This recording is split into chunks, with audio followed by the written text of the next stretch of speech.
सत्य और संघर्ष एक सिक्के के दो पहलू हैं जो कभी जुदा नहीं होते। इतिहास इसका गवाह है तो वर्तमान इसका परीक्षण। दोस्तों, ऐसा आदि अनादि काल से होता रहा है। जब जब परमात्मा या फिर उनके कृपा पात्र संत महापुरुष अवतार रूप में इस धरातल पर पाखंडवाद को खत्म करने और अपना सत्य ज्ञान बताने के लिए आते हैं तो जनता उनका पुरजोर विरोध करती है। आज हम इस वीडियो के माध्यम से आपको बताएंगे कि 600 वर्ष पहले कबीर साहेब जी का उस समय के हिंदू व मुस्लिम धर्म गुरुओं ने किस प्रकार विरोध किया था। दोस्तों, कबीर साहेब जी को 52 बार, जी हाँ 52 टाइम्स उनको मारने की कोशिश की गई, उनको यातनाएं दी गई। उन्हीं में से कुछ यातनाओं का जिक्र आज हम करेंगे, लेकिन उससे पहले इसके पीछे का कारण जान लेते हैं कि ये यातनाएं उनको क्यों दी गई थी। दोस्तों, कबीर जी ने धार्मिक और सामाजिक पाखंड का विरोध किया व सद ग्रंथों में वर्णित सत्य भक्ति का प्रकाश फैलाने के लिए जगह जगह अपना अमर संदेश सुनाया। जहाँ शास्त्र विरुद्ध साधना कर रहे हिंदुओं को उन्होंने अपनी वाणियों द्वारा जगाया कि 3 देव की जो करते भक्ति उनकी कभी न होवे मुक्ति, तो वही मुसलमानों द्वारा की जाने वाली हत्याओं का भी उन्होंने विरोध किया। कबीर दिन को रोजा रहत है, रात हनत है गाय, यह खून वह बंदगी, कहूँ क्यों खुशी खुदाए। कबीर जी की इन्हीं खरी खरी बातों का परिणाम निकला उन्हें खत्म करने की साजिश, ताकि हिंदू व मुस्लिम धर्म गुरुओं की पोल आम जनता के सामने न खुल जाए। दोस्तों, कबीर जी को खत्म करने के इस कुकृत्य का अगुवा था शेख तकी। दरअसल शेख तकी मुस्लिम बादशाह सिकंदर लोधी का धार्मिक पीर था। वह कबीर जी से ईर्ष्या रखता था क्योंकि सिकंदर लोधी कबीर जी के प्रशंसक बन गए थे। इसी ईर्ष्यावश शेख तकी ने हजारों मुसलमानों को इकट्ठा करके कहा कि इस कबीर को उबलते सरसों के तेल के कढ़ाई में डालेंगे, यदि नहीं मरा तो हम इसको भगवान मान लेंगे।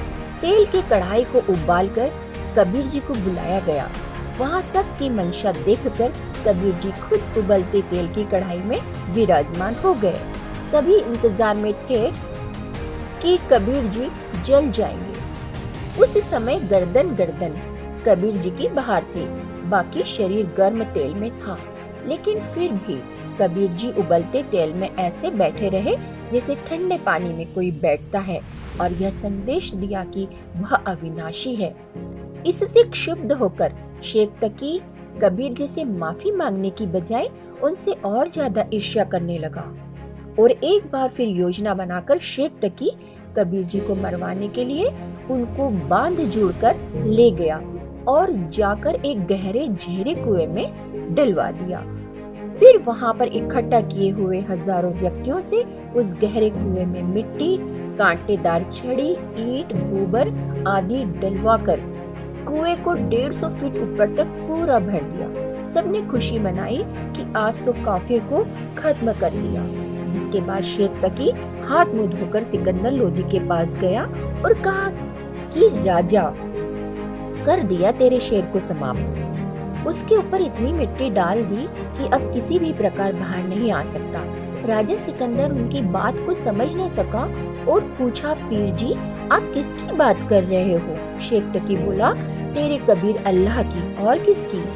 हमने इसको कुएं में डालकर खत्म कर दिया है। राजा ने कहा, क्या बात करते हो पीर जी? कबीर जी तो अंदर कमरे में बैठे हैं, वह तो कहीं पर गए ही नहीं। उसके बाद शेख तकी ने तुरंत अंदर जाकर देखा तो कबीर जी अंदर कमरे में आराम से आसन पर बैठे हैं।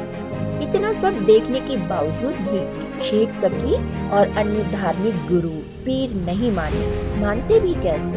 उन्हें तो भगवान से ज्यादा समाज में अपनी पद प्रतिष्ठा और महिमा के कम होने की चिंता थी। तभी तो कबीर परमेश्वर कहते हैं, राज तजना सहज है, सहज तरिया करने, मान बढ़ाई ईर्ष्या दुर्लभ तजना किए। बार बार इस तरह के विफल प्रयास करके सभी परेशान हो गए। फिर उन्होंने एक साजिश और रची कि कबीर को तलवार से काटकर उसके टुकड़े टुकड़े कर दो। शेख तकी ने इस कुकृत्य के लिए कुछ गुंडे तैयार किए और देर रात्रि जब कबीर जी सो रहे थे तब शेख तकी उन गुंडों के साथ वहां आया और उसने कबीर जी पर बेहताशा तलवार से वार किए, लेकिन तलवार कबीर जी के शरीर से आर पार निकल जाती। फिर भी अनगिनत वार कर उन्होंने कबीर जी को अपनी तरफ से टुकड़े टुकड़े करके मृत समझ लिया। लेकिन समर्थ को कौन मार सकता है। जब शेख तकी और वो गुंडे चलने लगे तो कबीर जी ने पीछे खड़े होकर आवाज लगाई कि शेख तकी, आज कुटिया पर आए हो तो दूध पी के ही जाना। सभी ने सोचा कि भूत आ गया, जिससे सब भयभीत हो गए और डरकर भाग गए। लेकिन दुष्ट व्यक्ति अपने स्वभाव से कभी बाज नहीं आता। उसकी दुर्बुद्धि उसे सत्य स्वीकार करने ही नहीं देती। शेख तकी ने फिर एक षड्यंत्र रचा और अपने अन्य साथी मुल्ला काजियों से कहा कि कबीर को गंगा में डुबोकर मार देते हैं, न रहेगा बांस न बजेगी बांसुरी। सभी की एक राय बन गई। 4-5 मस्तंडों ने कबीर जी को नाव में बैठाया, उनके हाथ पैर बांध दिए, उनके गले में तोक डाल दी व बीच गंगा दरिया में जाकर उन्हें जल में पटक दिया। लेकिन क्या होना था, कबीर जी को लगाई हुई सभी बेड़ियां टूट गई और वह जल पर आराम से बैठ गए। जिसके बाद शेख तकी ने आदेश दिया, इसे पत्थर मारो, बचना नहीं चाहिए आज। सभी लोग उस मूर्ख शेख तकी के बहकावे में आकर अपने ही परम पिता के ऊपर पत्थर बरसाने लगे। पत्थरों से बात नहीं बनी तो तीर मारो, और जब तीरों से भी बात नहीं बनी तो 4 पहर तक तोप के गोले उस परमात्मा पर बरसाए गए। इससे भी उन अक्ल के अंधों को ये समझ नहीं आया कि ये परमात्मा है, अविनाशी है, इनके पैर पकड़ लें। इस बारे में गरीबदास साहेब जी लिखता है कि गरीबदास उस पुरी में सबकी बुद्धि का नाश। अतः इस पर भी शेख तकी ने कबीर जी की समर्थता को स्वीकार नहीं किया और एक बार फिर नई योजना के तहत कबीर जी को मारने के लिए खूनी हाथी के सामने डाल दिया गया ताकि उन्हें कुचलकर खत्म कर दिया जाए। हजारों की संख्या में दर्शक चारों तरफ देखने के लिए बैठ गए, लेकिन पीलवान ने जैसे ही हाथी को कबीर जी की तरफ बढ़ने का संकेत किया, कबीर जी ने हाथी को शेर रूप दिखा दिया, जिससे हाथी भयभीत होकर भाग गया और शेख तकी की यह योजना भी विफल हुई। इन सभी घटनाओं से शेख तकी व अन्य हिंदू मुस्लिम धर्म गुरुओं ने सोचा, क्या किया जाए कबीर का। यह न मारने से मरता है, न ज्ञान में हमें आगे आने देता है। इसने हमारा जीना हराम कर रखा है। सब ने सलाह की कि कबीर को बेइज्जत कर दो, अपने आप भाग जाएगा। इसके लिए उन्होंने 18 लाख लोगों को भंडारे के झूठे पत्र लिख दिए कि कबीर जी 3 दिन का भंडारा करेगा, सबको आना है और सभी को प्रत्येक खाने के बाद अशर्फी व दोहर देगा। उनका उद्देश्य ये था कि कबीर के पास खाना खिलाने को कुछ होगा नहीं, डरता भाग जाएगा। लेकिन कबीर जी ने अपनी शक्ति का परिचय दिया व 18 लाख लोगों को 3 दिन तक मोहन भोजन कराया और सबको अशर्फी व दोहर दी। शेख तकी का कबीर जी को नीचा दिखाने का ये प्रयास भी विफल हुआ व लाखों लोग कबीर जी से दीक्षित हुए।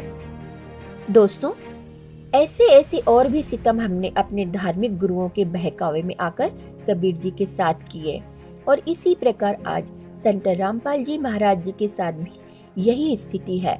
संत रामपाल जी महाराज पाखंडवाद को खत्म करते हुए सभी धर्मों के सदग्रंथों से प्रमाणित सत्य भक्ति विधि बताते हैं, जिस वजह से कबीर साहिब जी के साथ 600 वर्ष पहले हुई घटनाओं को आज फिर से दोहराया जा रहा है। आज वर्तमान में भी सभी नकली धर्म गुरु अपनी रोजी रोटी के चक्कर में भोली भाली जनता को बरगलाकर संत रामपाल जी महाराज के विरोध में खड़ा करते हैं और उनके ऊपर हमला करवाते हैं। लेकिन दोस्तों, आज समाज शिक्षित है, अब इन नकलियों की दाल नहीं गलेगी। एक दिन ऐसा आएगा जब जनता इनसे जवाब मांगेगी। दोस्तों, एक गूढ़ रहस्य जो अब हम आपको बताने जा रहे हैं, कबीर साहिब जी के अवतार संत रामपाल जी महाराज जी हैं। अतः अब समय संत रामपाल जी से नाम दीक्षा लेकर मोक्ष प्राप्त करने का है। यह समय निकल गया तो फिर कुछ हाथ नहीं लगेगा। दोस्तों, कबीर साहिब जी हमारे पिता हैं, हमारे सृजनहार हैं। वो हमें सत्य ज्ञान बताने के लिए अपने निज धाम सतलोक से यहाँ आते हैं, लेकिन हम उनको दुखी करते हैं। एक शराबी बच्चे की तरह हम अपने पिता के साथ अभद्र व्यवहार करते हैं, लेकिन वह दयालु हैं, हमारे जनक हैं और वही हमारे एकमात्र शुभ चिंतक हैं। तो दोस्तों, आप सभी से प्रार्थना है कि इतिहास में की हुई गलतियों को फिर से ना दोहराएं, संत रामपाल जी महाराज जी को पहचानें, उनका ज्ञान सुने और गुरु दीक्षा लेकर अपना कल्याण करवाएं। धन्यवाद।